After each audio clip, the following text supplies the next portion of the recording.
The stone is small enough to miss if you hurry past it. A worn limestone threshold, pale under desert light, set hard against older masonry, where dust collects in the seams, and the air holds that dry, mineral smell that comes off heated rock after sunset. The edge is chipped, the surface is smooth from contact.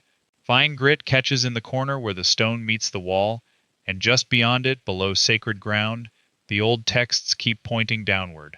By the 4th century, writings like this were already being pushed to the edge.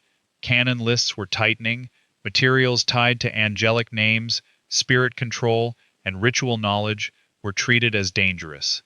Short judgment, clear result. Read in private, not in church. Preserved in copies, not in canon. Then, in 1922, Chester Charlton McCown published a critical edition of the Testament of Solomon from Greek manuscripts scattered across Mount Athos, Bologna, Holcombe Hall, Jerusalem, London, Milan, Paris, and Vienna. That matters because it means this was not a single stray page. It was a trackable manuscript tradition, copied in multiple places, carrying the same strange pattern forward. Sacred construction above, restrained forces below, and a geography of caves, ravines, sealed chambers, and desert violence that does not read like a casual aside. The central claim is simple. The Testament of Solomon preserves a memory of a controlled passage beneath holy construction, tied to dangerous beings, lethal air, and a place built not for travel, but for containment. In the next several minutes, you'll see what the text says, what evidence shows, and why it was hidden. If Forbidden Temple text fascinates you, hit subscribe. Every week, we uncover what was removed from scripture and records. But here's what makes this stranger. The Testament of Solomon does not begin as a tunnel text. It begins as an authority text. Solomon receives a ring, stamped with a divine seal, and that ring gives him command over hostile entities working against the temple project. That core pattern already had older support in circulation. In Josephus, Antiquities 845 to 849, Solomon is credited with leaving behind exorcistic knowledge, so effective that expelled spirits never return. That phrase matters. It fixes the Solomonic tradition around containment, expulsion, and one-way removal. Then the later Testament expands that frame. It gives names, it gives locations, it gives operational detail, and the location detail is easy to underestimate if you only know the popular summary. In section 17, the female spirit Onoskelis says, "There is a golden cave where I lie," and then adds that her most frequent dwelling places are the precipices, caves, ravines. That is not vague atmosphere. It is topography. In sections 48 and 49, another spirit offers to lead a servant into a mountainous place to retrieve a green stone required for the temple. In sections 117 through 120, Solomon dispatches a servant into Arabia to capture a destructive wind spirit whose blast kills men and beasts from dawn until the 3rd hour. And in section 124, the narrative moves again beneath the ordinary surface to a column drawn up from the Red Sea, linked to confinement and release. Different episodes, same pattern, hidden space, dangerous movement, sealed force, sacred building above it all. The older English translation by F.C. Conybeare made those details available long ago. McCown's 1922 edition showed the manuscript spread. Later scholarship kept arguing over date and composition, but not over the basic nature of the text. It is a Greek Solomonic work built from layers, and those layers repeatedly connect sacred construction with subsurface threat. Even the range of proposed dates tells you something. This material was copied because it was useful. People kept preserving it, because it said something they thought should not disappear. And this is where it gets disturbing. What we're looking at breaks into 4 parts. Part 1 is the construction frame. In chapters and sections that open the work, Solomon is not wandering through abstract spiritual language. He is trying to complete a building project. The temple is the fixed point. Labor is being obstructed. A young worker is harassed. A ring is given. A hierarchy is imposed. The message is direct. The sacred structure cannot go up until hostile forces operating around it are identified, named, and forced into service. The text treats architecture and spirit management as one system. That is important because builders notice conditions. They notice where stone comes from, where air changes, where sound carries, where men refuse to go, where work slows down for reasons nobody wants to explain in public. A text built around construction preserves practical memory even when it speaks in sacred language. When a source says the building required control over hostile forces in and around the work zone, the cold reading is not fantasy first. The cold reading is hazard first, then interpretation. Part 2 is the location language. Section 17 gives the clearest line: the golden cave, the precipices, the caves, the ravines. Section 26 pushes the geography further toward depth and confinement. Section 28 gestures toward bound beings and punitive holding zones. The point is not that every passage describes the same chamber. The point is that the text keeps returning to the same environmental logic. These entities are not floating in open sky. They are attached to fissures, hollows, slopes, cracks, and enclosed places. That matters when the narrative is also anchored to the most sensitive sacred construction in Jerusalem.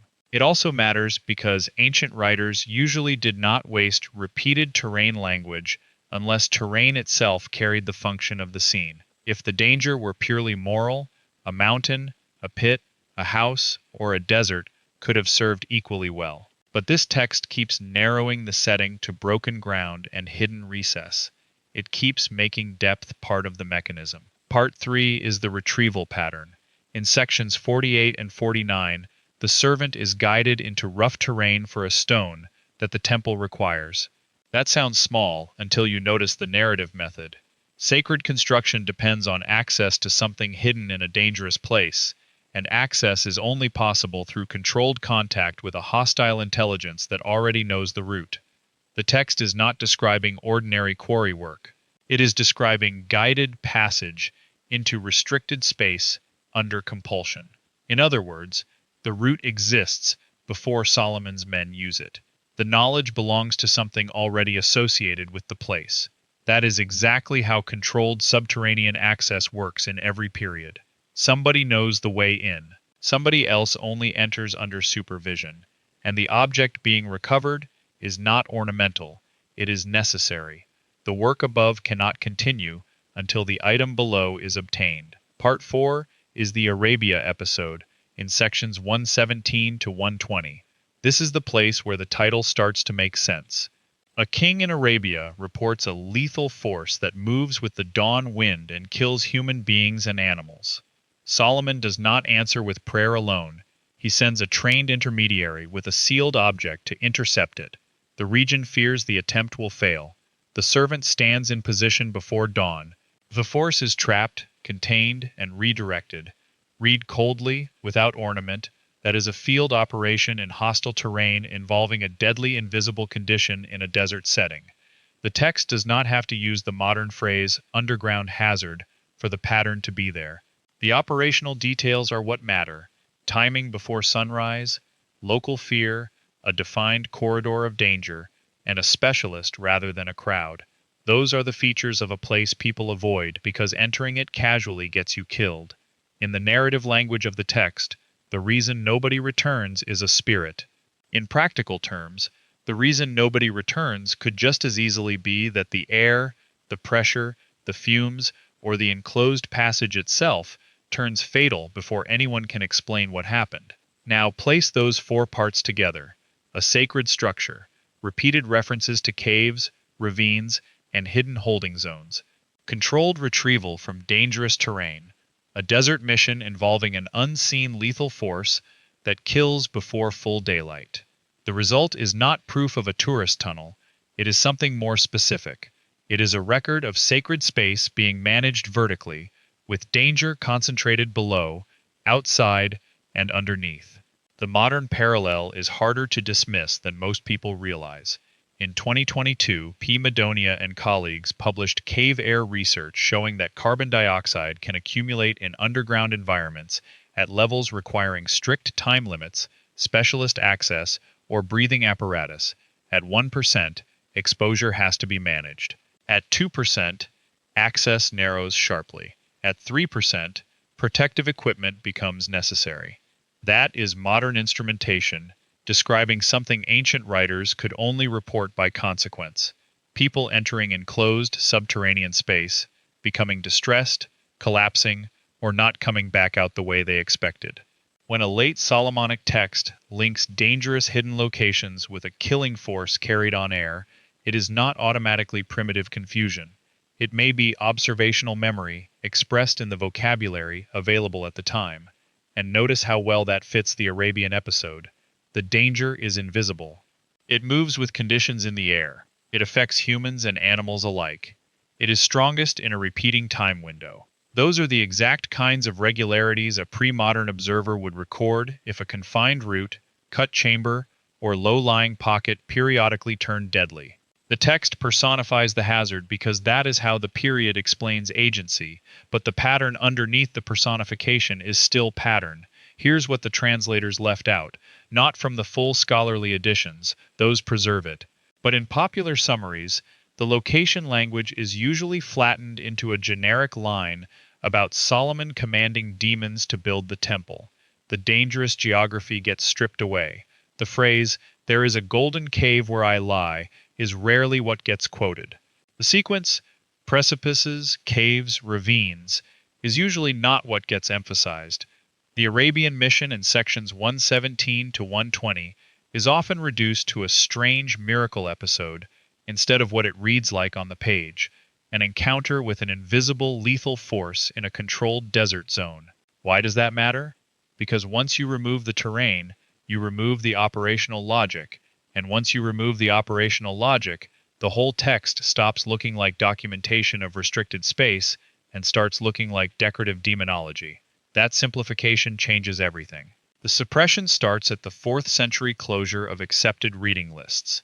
Once church authorities narrowed public reading to approved books, Solomonic materials involving seals, spirit names, and technical control of hostile entities moved into a suspect category. Around the same era, regional councils such as Laodicea reflected the pressure to distinguish authoritative books from materials considered unsuitable for liturgical use.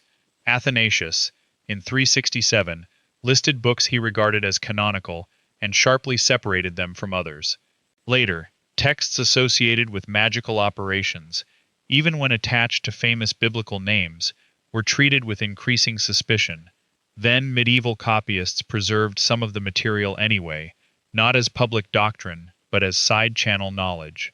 That is the sequence: exclusion from canon, suspicion toward ritual texts, survival in manuscript, circulation at the edges. And there is another layer to that suppression. The Testament of Solomon is attached to a king the Bible already presents as a builder.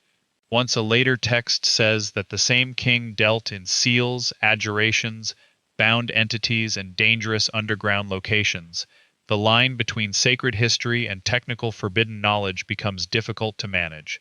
Institutions prefer clean categories. This text refuses them. It sits between scripture, exorcism manual, site memory, and architectural warning. That alone is enough to keep it out of official reading. It also explains why the text survived in copies instead of disappearing entirely. People did not preserve it for doctrinal clarity. They preserved it because it carried usable prestige and remembered procedure: a king, a seal, a dangerous site, a way to name and neutralize what was there.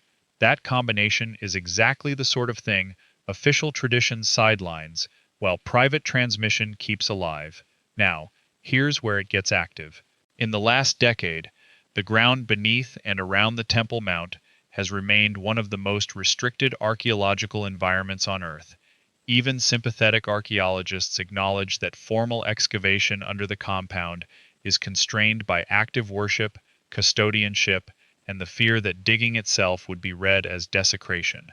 In 2023, major public reporting still described the site in exactly those terms: politically explosive, religiously untouchable, and effectively closed, to the kind of systematic excavation that would answer the hardest questions. That means the central condition has not changed. Soil can be examined when it is displaced. Surface adjacent zones can be argued over, but direct, systematic testing beneath the most sacred footprint remains blocked. If a text pointed to a controlled subsurface feature in that zone, this is exactly the modern landscape you would expect to see around it. Not open denial, but permanent procedural inaccessibility. Now, let me be clear. I'm not saying there is a confirmed intact Solomonic tunnel under the present sacred platform with a trapped supernatural entity waiting inside it. But what the text describes, when you look at it carefully, matches a pattern of restricted sacred architecture, dangerous subsurface environments, and remembered zones of containment that later readers had every reason to simplify, spiritualize, or leave unexplored. There is also a reason the nobody returns line keeps attaching itself to this tradition. In Josephus, the expelled force does not return. In the Testament, the dangerous agents are bound, redirected, sealed, or assigned. In the Arabia operation, the lethal power is intercepted rather than allowed to keep moving freely through inhabited ground. Across the tradition, return is the thing being prevented. Not because the narrative wants suspense, but because the whole system is built around one-way control. Something goes down, gets bound, and stays there. Something comes up, gets sealed, and is forced into labor. Something lethal rides the air, is captured, and is not allowed back into circulation. This is a containment literature before it is anything else. That is why the text feels so different from loose speculation. Its repeated concern is not wonder. Its repeated concern is control failure. What happens if the thing below is not sealed? What happens if the route is not supervised? What happens if the force riding the air reaches open settlement? The answers are always the same. Men die. Work stops. Boundaries fail. What we have to confront is the simplest explanation that fits the evidence. If a later Greek text tied to Solomon repeatedly preserves language about caves, ravines, hidden chambers, and sacred construction, then it is preserving more than random scenery. If the same text includes a desert operation against an invisible killing force that acts like an environmental hazard, then it may be recording observed danger in pre-modern terms. If older Jewish tradition already linked Solomon with technical methods of expulsion so that hostile beings never return, then the containment logic did not begin in the late text, but was inherited by it. And if the most sensitive sacred ground connected to Solomon remains largely closed to direct excavation today, then uncertainty is not evidence against the pattern. It is exactly what the pattern predicts. That does not mean every detail in the Testament is a field report. It means the text contains the kind of repeated, spatially coherent, operational detail that casual invention usually does not sustain. Sacred building above, dangerous depth below, controlled passage between them, restricted access, one-way containment. Those are not isolated motifs once you read the sections side by side. They are the structure. So when people dismiss this as just another strange ancient text, they usually do it by compressing the evidence until the evidence stops resisting them. They summarize the ring, they summarize the demons, they summarize the temple, and they leave out the golden cave, the ravines, the mountain retrieval, the Arabian kill zone, the column from the sea, and the long manuscript trail that carried those details forward across centuries. That is not a neutral reduction. That is the exact process by which a difficult document gets made safe. Go back to the threshold. The limestone is still pale. The dust is still sitting in the joints. The air is still dry enough to taste, and the old text is still pointing down instead of out. It is still naming caves, still naming ravines, still attaching danger to the hidden places below sacred work, still preserving a logic of entry, sealing, and no return. The stone is still there, still holding the edge of whatever lies beyond it, exactly the way the Solomonic tradition said a dangerous place would be.